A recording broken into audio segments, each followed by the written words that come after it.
Your brain is the most mitochondrial dense. When you consume methylene blue, it has this innate ability to go in the body where there's most mitochondrial dysfunction, but then the vast majority is going to make it up into your brain. So that's why you see all these cognitive benefits, neurodegenerative, fighting benefits, Alzheimer's, Parkinson's. People are getting diagnosed with mental disorders or Alzheimer's at a younger and younger age because of the environment, because of the overconsumption of sugar. If people are, I guess, oxidizing themselves with all this stress, can it counterbalance or counteract a lot of those reactive oxygen species? 1000%. Anyone that's interested in improving health, I think, starts with the mitochondria.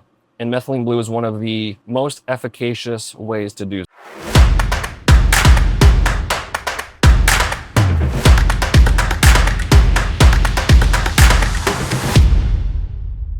Hello, everybody. Kris Gethin here. This is the Kris Gethin podcast, and we are reporting from the Health Optimization Summit. But not only that, we're in a trailer, bro, which is right. Awesome. I love this. So actually, just a little bit of a side note here. We are here with Mike Belkowski of BioLight. And as you guys know, I've utilized this Methylene Blue, Leuco Blue, the Methylene Calm, all of the above. But before we get into that, I just want to let everybody know, in the UK, these trailers are actually kind of luxury, where people have holiday homes on the coast, and this is what it usually is. My dad's got one. So if we go to Wales, this is luxury. But in the US, it's kind of like, hey, you got a trailer, bro. But I love it. I think this is awesome. We should always do podcasts in this environment from now on. But anyway, Mike, welcome to the show. We've known each other for a long time, but first time we've ever met each other. But we're both exhibiting here at like the #1 biohacking event, I feel, of the year, and that is the Health Optimization Summit. We've just broken away from there. Pretty busy. How's everything been going over there on your booth? Pretty nonstop. There's a lot of people, to the point of this conversation, curious about methylene blue. And so I feel like I'm going to be having the same conversation for like the 20th time here with the questions you're going to have, which I love, because people are getting curious. There's been a lot of viral posts the last handful of months about methylene blue. I was anticipating a much slower growth the next couple of years with methylene blue, but thanks to conversations with like Joe Rogan or viral things on social media with RFK Jr., so there's a lot of viral things going on that have brought the attention of methylene blue to the forefront. So I'm excited to talk about it, clarify some questions if I can, and just see where we can take this conversation. Yeah, isn't it amazing that somebody was there just with their phone filming RFK, putting some drops into his glass, and then all of a sudden it went nuts. Just from that visual perspective of not anybody really knowing what it was, but it sparked just so much curiosity. It was unreal. Like I've had Dr. Scott Shear on the podcast previously, and he just reached out to me last week and said, hey, can I come back on your show to talk about methylene blue? I'm like, we're actually going to be talking about methylene blue this week because it is very exciting. Now, I've been taking your like I said, your Calm, your Leuco, your methylene blue, and I take it all the time. I absolutely love it. So I thought I got to get Mike on the show and let's take a deep dive. But for those people out there that have no idea what it is, like, what is methylene blue? So in a contradictory or kind of a juxtaposition to the health and wellness mindset, it's a synthetic substance. And so when I first heard about methylene blue, Kris, years and years ago on the Ben Greenfield podcast, he was interviewing someone and they prefaced the conversation by saying this blue stuff is really good for your mitochondria. So I'm like, okay, cool.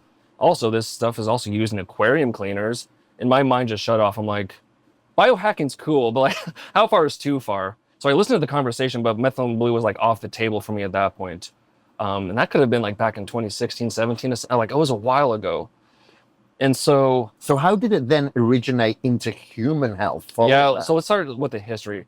So again, it's a synthetic dye. In the late 1800s was produced to dye textiles, leathers, like jeans and books and that kind of a thing. So it was never intended for human health from the get-go. But years later, we're still in the 1800s, they start using methylene blue for microscopy, so staining slides. And they noticed when this blue dye, or when they were using the blue dye for staining, there was a particular organelle that was really soaking up this blue. So like these organelles were popping up really blue. Well, those organelles turned out to be the mitochondria. before the turn of the century, they started using methylene blue. And I don't know how they decided to do so, but they used methylene blue to treat malaria. Malaria was disappearing within 48 hours. So that was kind of the first use case of methylene blue for human health, if you will. Then we turn the page on the century. We're in the 1900s, and during the World War, this is kind of an interesting anecdote. Psychiatrists were putting methylene blue into their prescription drugs, not for the health benefits, but as you can attest to, Kris, when you take methylene blue, your urine turns greenish, bluish. So the psychiatrists were putting methylene blue in their prescriptions to check their patient's urine to make sure they were taking their prescriptions. So it's just a way to check that they were taking their meds. Cool. As we get later into the 1900s, like the 50s, 60s, 70s, beyond, now we're starting to look at methylene blue from a neurological perspective. How is it affecting the brain? All these neurodegenerative diseases. How does it improve mitochondrial function? Now that we're getting closer to the 1990s, 2000s, methylene blue for mitochondrial function. And now that we're getting closer to 2010s and 20s, now it's for methylene blue for anti-aging. So it's had this really interesting path of starting as a synthetic dye. Okay, we're going to use it for staining slides. Like I alluded to, it's used for cleaning water, whether it's sewage systems or aquariums. And so all of this to say it's gone through a history, but also from a human consumption standpoint, the number one thing a person needs to be aware of if they're going to consider methylene blue for health is the quality of the methylene blue, because there's different layers to it. And so, I mean, we can go down that path when you want about quality, but what methylene blue does from a health standpoint is it's essentially one of the most powerful antioxidants out there. And when I'm thinking about health and wellness in general, Kris, I'm always thinking about it from a bioenergetic perspective, from a mitochondrial perspective. So the top researcher in the world, mitochondrial researcher in the world, Dr. Doug Wallace, he's been studying the mitochondria for decades. Excuse me. He's the one that determined or found out that our mitochondria or mitochondrial DNA is passed only from our maternal side. So our moms and our grandmas and our great-grandmas. It's never from our dads. He's the one that found that out. And so Dr. Doug Wallace has gone on the record saying, the more energy you can produce per cell, the healthier you're going to be. Just baseline. Okay, so what produces energy in our body? Well, the mitochondria produce upwards of 95% of all of the energy in our body. So just from those two kind of statements alone, it would make sense and it would behoove anyone and everyone interested in their health to improve their mitochondrial function, because it's going to improve the energy you produce per cell. And again, the more energy you produce per cell, the healthier you are, the less disease you have. Or said another way, the less energy you produce per cell, i.e. mitochondrial dysfunction, the more disease you're going to have in a given cell. And the mitochondria are in every single cell in your body outside of red blood cells. The more energy intensive that cell is, which depends on which tissue it's in, which depends on the organ. So the most energy intensive organs are going to be the most mitochondrial dense. So your brain is the most mitochondrial dense. When you consume methylene blue, it has this innate ability to go in the body where there's most mitochondrial dysfunction, but then the vast majority is going to make it up into your brain. So that's why you see all these cognitive benefits, neurodegenerative, fighting benefits, Alzheimer's, Parkinson's, what have you. And I could keep on going, Kris, but I'll let you direct the conversation. But anyone that's interested in improving health, I think starts with the mitochondria. And methylene blue is one of the most efficacious ways to do so. So basically it's helping assist with the ATP production in every single organ of the body, but it localizes itself towards the brain. And as we know, people are getting diagnosed with mental disorders or Alzheimer's at a younger and younger age because of the environment, because of the overconsumption of sugar. If people are, I guess, oxidizing themselves with all this stress, can it counterbalance or counteract a lot of those reactive oxygen species? 1000%. So when we're talking mitochondrial dysfunction, I mean, there's so many rabbit holes we could go down, Kris, but to answer your question, oxidative stress is secondary to excessive free radical leakage in the mitochondria. So as a normal byproduct of what's called oxidative phosphorylation, which is the process of electrons going through the electron transport chain, ultimately ending in ATP, and the much lesser talked about biological water production that happens, there's going to be some exhaust, if you will, which is the free radical leakage. So there's going to be a normal amount of that, and there's going to be some oxidative stress, and a lot of that is signaling molecules. So there's a positive. It's when it becomes excessive, just like in anything, inflammation, of course, free radicals, oxidative stress, that's when it leads to dysfunction or diseases or cancers. But it all comes from the mitochondria.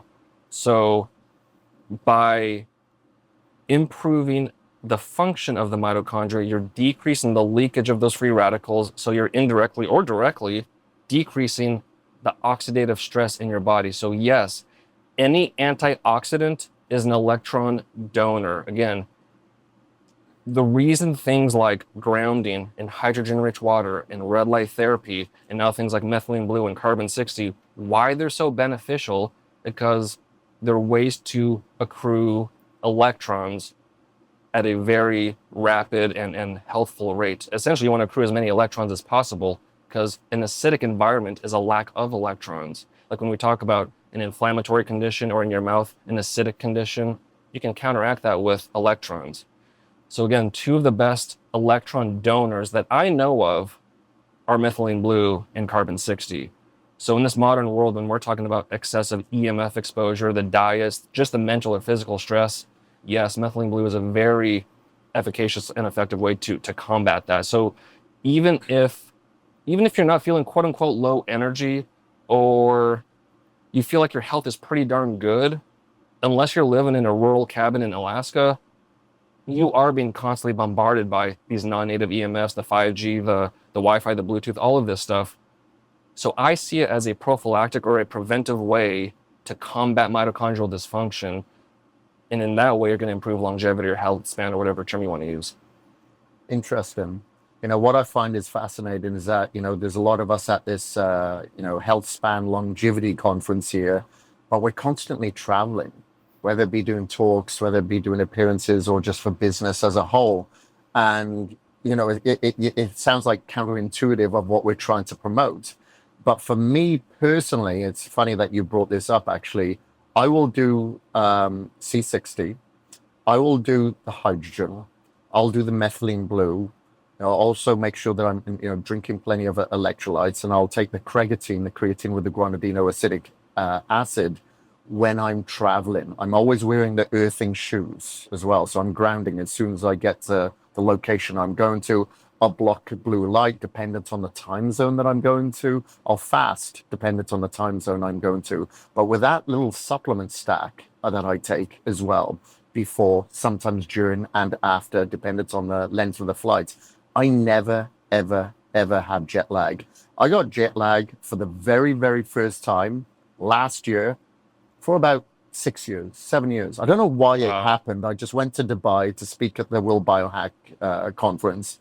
Both myself and my wife got jet lag. No idea why, no rhyme or reason. But other than that, never, ever get jet lag. And I feel that's because we are bombarding ourselves, obviously, with oxidative damage when we're crossing time zones. We're in a pressurized cabin, recirculated air, non-native EMFs, Wi-Fi, the artificial light, etc., etc. But that really, honestly, does combat it. I don't know if you've ever tried that or heard of that yourself, but it sounds like the concoction that you're talking about is pretty close.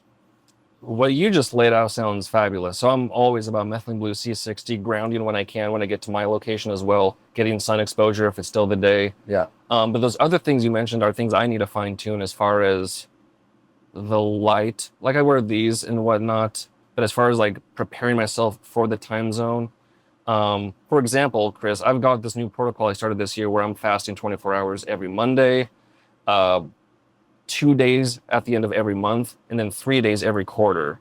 And those 2 and 3 days replace the one. So I'm not doing like a 1 plus a 2 plus a 3 1 week. But I'm doing that for a year just to see what happens to my body, to my biology. So I preface that to say, I'm traveling home this Monday in a couple of days, which is typically my fasting day. Are you an advocate of fasting on your travel days? Yeah. I'm just going back from Texas to Montana. Yeah, for sure. You Yeah. know, again, dependent on the time zone. So let's say if it's just a couple of hours different, so you would shift your breakfast, obviously a couple of hours forward or backwards, whatever it may be, but make sure that you do have your breakfast, you know, at your location. But on the Right. travel, for sure, you know, because the thing is that it is a very stressful situation anyway. Chances are you're going to become a little bit more insulin resistant. You're not going to be as metabolically active, so it makes sense to just hydrate. You know, some of my clients that I work with, they're going to be a little bit paranoid about being catabolic and losing muscle. So okay, drink EAAs then if that's the There you case go. with Yep. your electrolytes. But other than that, fasting's very, very good in that environment. And then, what were we talking about? The combination Traveling. of those products, and then the earthing, the light, the fasting, the electrolytes.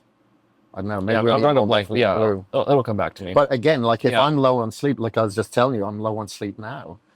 What I found has been a perfect combination in the morning is you've seen this because I tag you in some of these posts where I put the hydrogen tablets in the water. I add my Leuco Blue to that, and we'll talk about Leuco Blue in a second.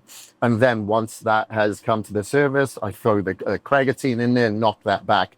I am perfect. I could be low on sleep, but I'm not feeling the effects. I don't feel like I have to go and reach to get a nootropic or caffeine as such just to keep me going throughout the day, you know?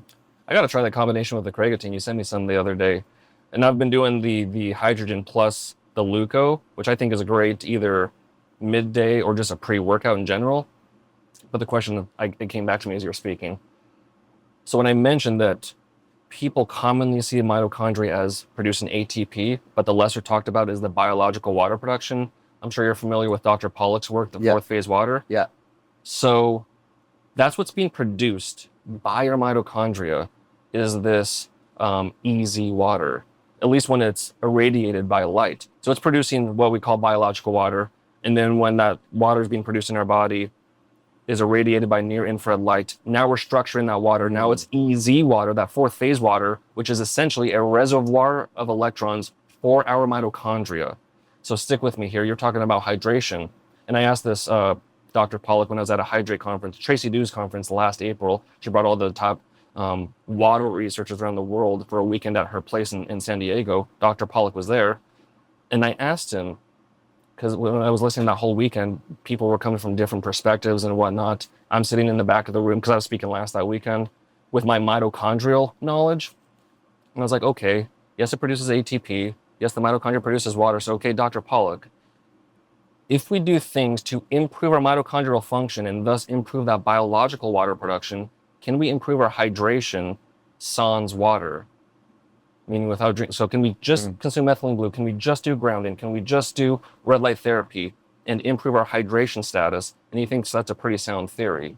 Because again, part of the production is not only energy, it's water production. So dehydration is almost a canary in the coal mine that your mitochondria is becoming more dysfunctional. So that also kind of resolves why drinking a gallon of water doesn't always hydrate you. Because what is it ultimately doing for your mitochondrial function? Yeah.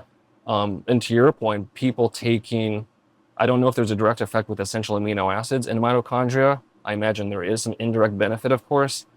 But even to your point, taking the hydrogen water with the Leuco and then combining that probably with because CreGAAtine would adds water to your body. Doesn't creatine add water? Yes. Or at least it helps your cell hold and swell the cell. It's is phosphate the right term? Yeah, phosphate. It keeps that pull, which is part of producing ATP. The Krebs phosphate cycle, yeah. So there you go. You have the CreGAAtine alone that's improving the mitochondrial function, that's helping improve that water, that biological water. So there's just so many directions to go, but I just think it's fascinating. When you do combine the creatine with the guanidinoacetic acid, it allows then it to get absorbed into the cell through 4 different pathways as opposed to the one. So it's much more efficient at getting that into the cell. And I want to carry this conversation on into the methylene blue with light as well, because we know when you correlate the methylene blue, and maybe some people here, I'm sure, have red light devices like the ones that you sell, they find that they have a synergistic pattern when they combine their both. Can you talk about that a little bit and explain the mechanism? So methylene blue its peak absorption is it's like 650, 660 nanometers, which is dead middle in the spectrum of red light. Red light goes from 600 to 700 nanometers. Again, methylene blue, the peak absorption is 650-ish. So when you consume the methylene blue, a piece of research I saw said it takes 60 to 90 minutes to have the peak plasma level, meaning the best time to do your red light therapy would be around that 60 to 90 minute time frame, because that's when the methylene blue is going to have its highest concentration, if you will, in your body. And so again, the red light and the methylene blue in your body, you're going to attract, or you're going to accept more of those red photons. And again, those are ultimately electrons for your mitochondria. So methylene blue by itself, very effective for the mitochondria. Red light therapy, which is a whole different conversation, very effective for the mitochondria. Combine them together, again, like you said, it's a very synergistic response. And I'll add to that, because when you talk about red light therapy and you're going for an effective treatment, like you want to have an effective treatment for your skin or your thyroid or your brain, those all take different dosages. But my point is, when you could combine it with red light therapy, you want to decrease your dosage or decrease the duration of your treatment by about at least 20 to 30% because of that synergistic response, or else you're going to have too high of a dosage, which is not a negative health situation. It's just you may absorb too many light photons for the given dosage you're going for to have a given benefit. Interesting. I know that gets a little deep, but... Well, I want to ask questions from a selfish standpoint. Go for it, because I do that all the time. If I'm going to take a dose, usually I'll go like 3/4, maybe a half to 3/4 of a dropper in the water, and then I do my red light therapy. Let's say my red light therapy is usually like 15 to 20 minutes. How long should I decrease it to then, do you think? 10. Down to 10, like almost half. If you're doing 15 to 20, then do 10 to 15. Okay. You know what I mean? Got it. Okay. And then another interesting caveat or wrinkle into the situation is that, from what I've heard, or some theories are, when you take it with methylene blue with hydrogen, that's going to get the methylene blue deeper into your cells or deeper into your body, or better absorbed, I guess I could say. So now, does that mean you want to decrease your red light therapy even more? I don't know. Like, we're in an N=1 biohacking situation here. But just from the face of it, I would say decrease it. If you're doing 15 to 20, do 10 to 15. Got it. Okay, interesting. And I want to, because I have a lot of people listening that are athletic performers, they're fitness enthusiasts, bodybuilders. What about from a pre-workout standpoint? Because actually, buyer beware, if you're using a plastic shaker and you want to continue to have it that color or clear, do not use the methylene blue in there. Use like an ice shaker, a metal shaker. It will not stain. That's where I put mine. But could we talk about what the benefits could be? Because I have a lot of online clients that I get on methylene blue. Would there be benefits taking it pre-workout prior to, let's say, their weight training session or their run or their game? Yeah, so that's interestingly, one of the first things I noticed when I first started taking methylene blue years ago is I'm an avid trail runner in Montana. I'm not like an amazing trail runner, but decent enough. And so when I started taking methylene blue, one of the first things I noticed within the first couple of weeks is like my stamina. I'm sure if you measure my VO2 max, like my runs were just way easier. Same intensity, same exact path and all that stuff, way easier. And so it makes sense because, again, if you're going to improve energy levels, or if you're going to improve ATP production, ATP, sure. Yes, you're going to improve endurance, you're going to improve power, you're going to improve strength.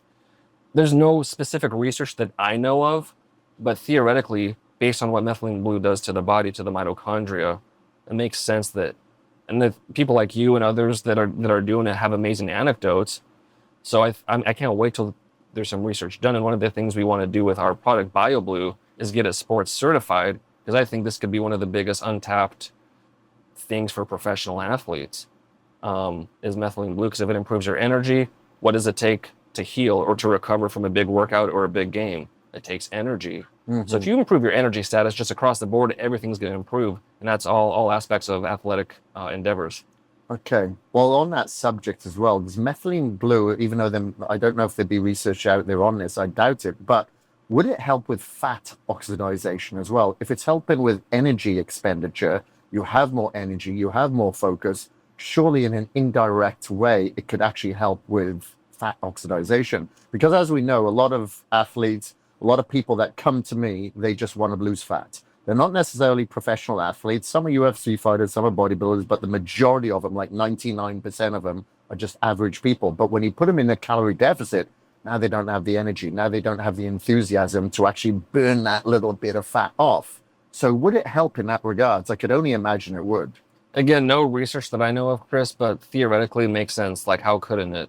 And just as an aside on the topic of fat loss, the one strong study I know with red light therapy is females on stationary bikes. Half of them did their typical workout with no near infrared light. The other half, same workout, but they were exposed to near infrared light.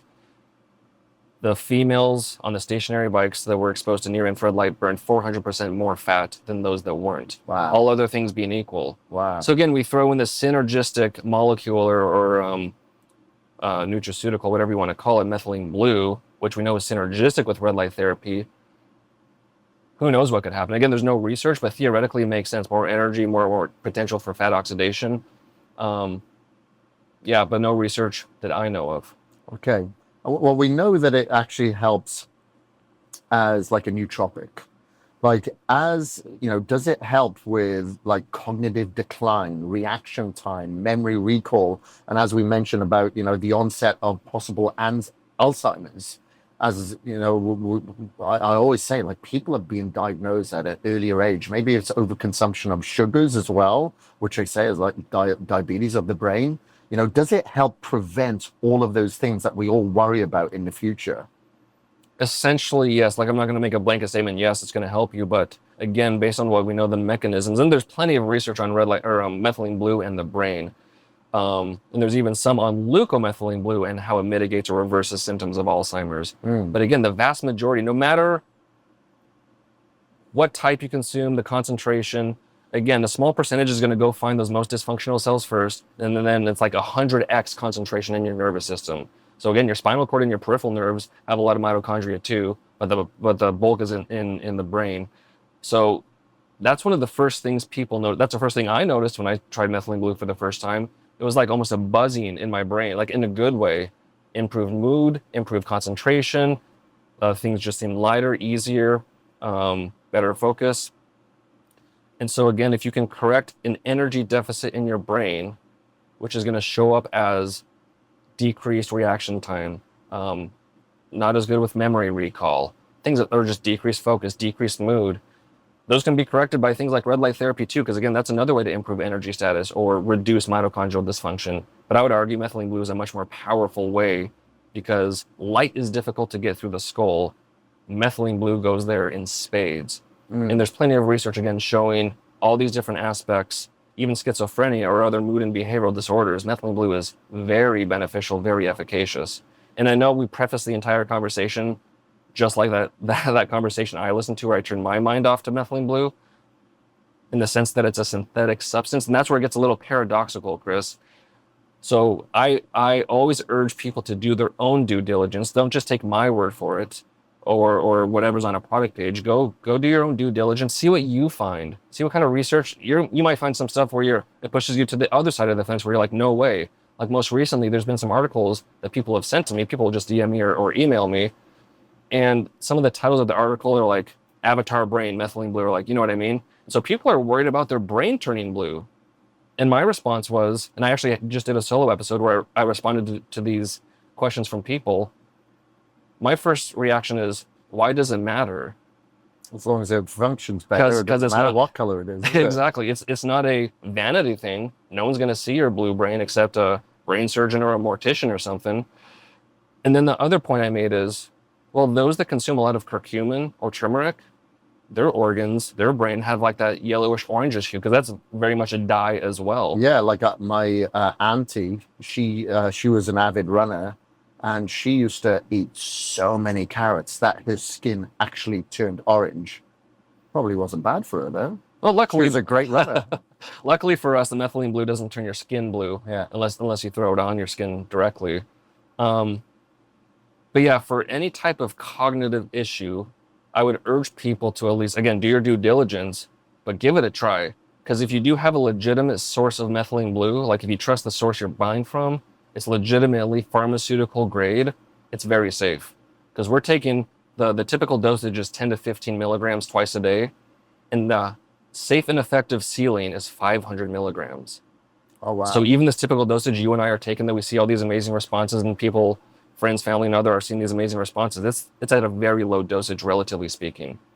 So all of that to say, and that's things I'm very bullish on from a health perspective, Kris, is things that are low risk, high reward. That's why I loved red light therapy when I first got into it. That's why I love Methylene Blue. That's why I love C60. And of course, these things are complementary to the foundational things you and I already preach: the grounding, the sunshine, the de-stressing, the get out of in front of your screens and outdoor type of thing, get out in nature. Those are foundational things that must be in play as well. These are things that are going to essentially throw gasoline on the fire. Or if you are in a health condition or a crisis, it's going to be a huge boost in the right direction. But again, those foundational pieces need to be in play as well. Now, you mentioned Leuco Blue earlier. As you and some of the listeners will know, I've now become a huge Leuco Blue advocate. Now, from my understanding, there's another electron added to this particular type of methylene blue. Now, when we're talking, let's first talk about Leuco Blue, what it is, but then I'd like to know the dosage, because my belief is that the bioavailability is higher on this, so the dosage would be smaller as well. So could we go into those two questions, please? Yeah, you bet. So leucomethylene blue, so let me step back first. When you consume quote unquote regular methylene blue, your body has to synthesize it, process it, and your liver reduces it into leucomethylene blue. And that's what's utilized by your cells and by your mitochondria. And that's when you consume methylene blue. And so that process occurs over hours and hours after you consume that methylene blue. Some of it's going to be broken down relatively quickly, but a lot of it's over the subsequent hours. So if you consume leucomethylene blue, and the term we use for our product is Leuco, but its full name is leucomethylene blue. If you consume that from the start, then you circumvent that process of it having to be broken down and the hours delay. So to your point, it's instantly bioavailable. And from a chemical perspective, since it's a reduced form of methylene blue, anything that's reduced has more electrons. Thus, leucomethylene blue has a higher antioxidant capacity compared to regular methylene blue. So the caveat is the leucomethylene blue, the powder or the substance, is twice as expensive to source compared to methylene blue. So it is a much more concentrated. Well, I was going with the financial aspect. It's more expensive, I guess. Like why wouldn't you choose Leuco over methylene blue? It's the price. Otherwise, that's what I would be using always. And so then now to the dosage. I have not seen anything, but your theory makes sense, that you would change the dosage for Leuco versus methylene blue. I've always just stayed the same, Kris. If I'm using it in concert with hydrogen water, then maybe instead of doing like 2 squirts, I'll do 1, because I do know that the hydrogen is going to help with a deeper penetration. So when you say a squirt, a full dropper? A full pipette, yeah. Okay, that's what I do. Yeah, because a full pipette, I've counted out many times, is about 16, 17 drops, and 2 drops equals a milligram. You want to do 10 to 15 milligrams per dosage, which would be 20 to 30 drops. So a full pipette's getting you basically there. For a typical dosage, I'll do like 1.5 pipettes. If I'm doing it with hydrogen, I'll do like a 3/4 or a full pipette. But in general, otherwise, Kris, and this is just me personally, I'm keeping the dosage same with methylene blue and Leuco. Okay. So how would somebody start with methylene blue or Leuco? Should they start small and then dose up, or what do you recommend? Yeah, it's always wise, especially something like methylene blue, even if you have a really ultra pure, clean source that you believe in, it's always wise to begin low and slow and build your way up. So the way I started years ago when I first took methylene blue was 5 drops twice a day for a week. Then I increased to 10 drops twice a day for a week. And I built my way up to that 20 drops twice per day, which gets you to that 10 milligrams twice per day. But I know some people, because everyone has a different body, again, N equals 1, some people are so sensitive that even 1 or 2 drops, and they're noticing like some paradigm shift with their energy and whatnot, and much more like they're going to be sent over the edge. So again, starting lower and slower and just seeing how your body responds is, of course, the best way to go. And then secondarily, it's smart to do that because of potential detox symptoms. Just like if you start red light therapy for the very first time, you may start to feel headaches or malaise or even nauseous. And again, that's not a fun symptom or symptoms to deal with. But to me, that's a sign of healing. Keep pushing through it, keep being consistent. In a week or two from now, those symptoms are going to go away and you're going to feel great going forward. So that can happen with Methylene Blue too, where even at these low dosages, at the very beginning, you may feel those headaches or nausea or just a little off. And so that's why you wouldn't want to go full bore to the 10 or 15 milligrams right off the bat, because you don't know how your body's going to respond. You don't know if there's going to be some detox symptoms. So let those occur. And then again, kind of a weekly increase from 5 drops twice. You could even start at 1 or 2 drops twice a day. Like, I'm perfectly fine with that too. But do that for about a week and then increase by 3 to 5 drops twice a day per week. Okay. You know what I mean? Yeah, yeah. You just kind of build your way up to that 10 to 15 milligrams and see what feels best for your body. Got it. Okay, so I use the Leuco in the morning. I use the Calm in the evening. But you're saying somebody could potentially take it in the morning and then take the same, like Leuco or Methylene, in the evening, and it wouldn't affect their sleep. I'm not saying that. Okay. No, that's a great question. So that's literally why I came out with the Calm, is because when I first released the very original BioBlue, the liquid, specifically my mom and then another middle-aged woman, they were having essentially restless leg syndrome when they took that evening dosage. Oh, okay. To the point where it's like it disrupted their sleep. They're not going to take that evening dosage. And it's like Methylene Blue, you do want to take it twice a day because there's a 12-hour half-life. So that's why it's always a twice a day paradigm.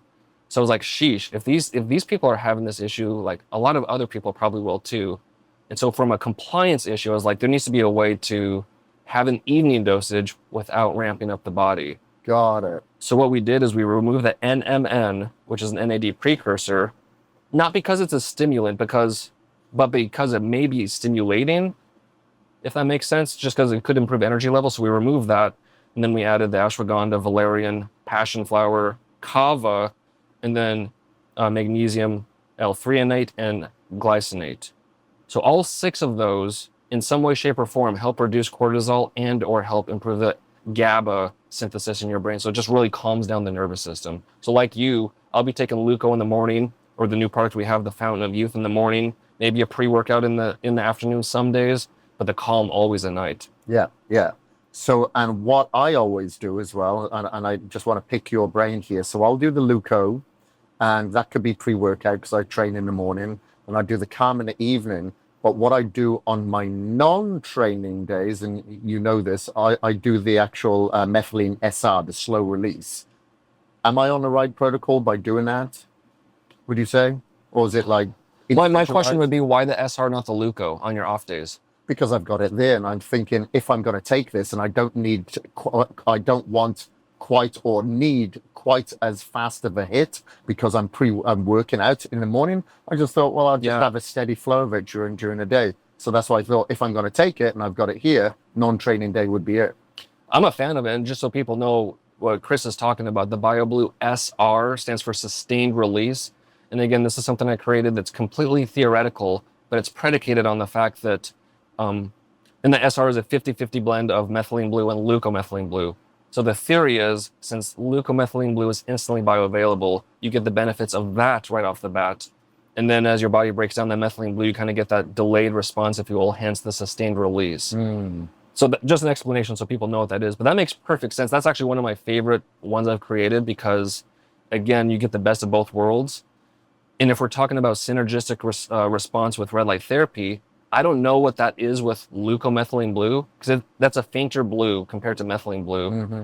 And I think it's that dark pigment of Methylene Blue that gives you the photodynamic response with red light therapy. Okay. So if that's your main goal with Methylene Blue is to use it with red light therapy, then you want at least some Methylene Blue in there. So again, that's where I think the SR comes into play. You still have that dark blue pigment, and you get the benefits of the delayed response, but you also get the initial response from the Leucomethylene Blue. Got it. Now, you mentioned, what works in synergy with it, which makes sense. Are there any supplements that you should not take with Methylene Blue?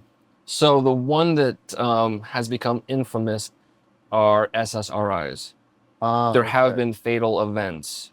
Really? And so there have been fatal events, but they have been over-embellished. And what I mean by that is, I think there was 4, maybe 5 instances where surgeons were using, and the surgeons have been using methylene blue for decades. And I think they've been in like ambulances like forever, because it's like methylene blue is one of the best things for cyanide poisoning, for hemoglobinemia. So methylene blue has been used for that for decades as well. But these surgeons were essentially doing, I think they were parathyroid surgeries, and they're just like pouring this methylene blue into like the surgical site, which is not atypical. But these patients were on SSRIs. Serotonin syndrome happened. There were fatal events. And from those 4 or 5 isolated incidences, and I hate to call it over embellishment after saying fatal occurrences, but I know of people who are on SSRIs or otherwise, or I know people that are referring or prescribing methylene blue, and those people are on SSRIs. I've never heard of anyone having any type of issue. And again, that's not to say go full bore if you're on SSRIs, but that is the big one to look out for or be wary of, is if you're on SSRIs, because methylene blue is a MAOI inhibitor, and so it will increase your serotonin. And it's funny you bring this up. Did you see the video recently by Paul Saladino? I haven't, no. Well, good. But okay. So Paul's been on this show, but I haven't seen this video. Well, so let me pick your brain. He was purporting the methylene blue actually decreases your ATP levels. How would that happen? What was the mechanism? He is saying that all of the positive benefits that come from methylene blue are because it increases your serotonin. He also alludes to some research that he said kind of backed it decreases your ATP levels. And so I checked the piece of research and I ran a ChatGPT just on the abstract. And this is what my most recent episode was on, as I was also kind of like debunking this video. I don't know much about Paul. I don't have anything against him, but people were reaching out to me like, what are your thoughts on this video? So I had to respond. But this piece of research he was citing actually said the complete opposite of what he was saying as far as decrease in ATP levels. The piece of research actually said methylene blue can increase your energy levels in lieu of functional mitochondria, meaning like you don't even have to have functional mitochondria. Methylene blue increases your increases your energy levels. So it was kind of this interesting video he put out there. He also made a comment about not many people are dealing with mitochondrial dysfunction, which I was kind of like, wow, that's new. I thought that it was growing all the time. Of course, the world is dealing with that. Right. We've got type 2 diabetes going through the roof. We've got heart disease, obesity. Of course, we're dealing with mitochondrial dysfunction. Right. So I thought that was kind of an interesting take. But anyway, so to answer your question, SSRIs, different pharmaceuticals, we have a whole list. So if you go to our product pages, the BioBlue product pages, on the very bottom, you can see potential contraindications or precautions. But outside of those few and far between, methylene blue is very safe. Okay. All right. Well, we've been given the sign that the next podcasters need to come into this trailer here. But Mike, it's been an absolute pleasure to have you on the show. I know it's been a long time coming. We've been talking to each other for a long time. I've been taking your products for a long time now. And of course, everything that we're speaking about here, you can go into the show notes if you want to check out any of the BioBlue products, the Leuco Blue. You can check. We'll have the link there. We'll also have a discount code for you guys, so you can go and check it out yourself. But in the meantime, where can people find you, follow you, and ask you questions? Yeah, so they can follow BioLight, the company, on all the socials. It's typically biolight.shop, which is also the website, not .com, but .shop. And then me specifically, just really type my last name, or Dr. Mike Belkowski, Belkowski. Send me a DM, just whatever. Email. I respond as much as I can, because I love these, and I appreciate you having me on for this type of a platform, Kris, just to get the message out, because there's a lot of questions with this methylene blue thing coming out. So please do reach me out through DMs, email, otherwise I'll be happy to answer questions. Yeah, well, coming from somebody who's a huge fan of your products, go check it out, guys. But until next time, from the Health Optimization Summit, this is Kris Gethin and Mike Belkowski. We are out. Thanks, Kris. Okay, thank you.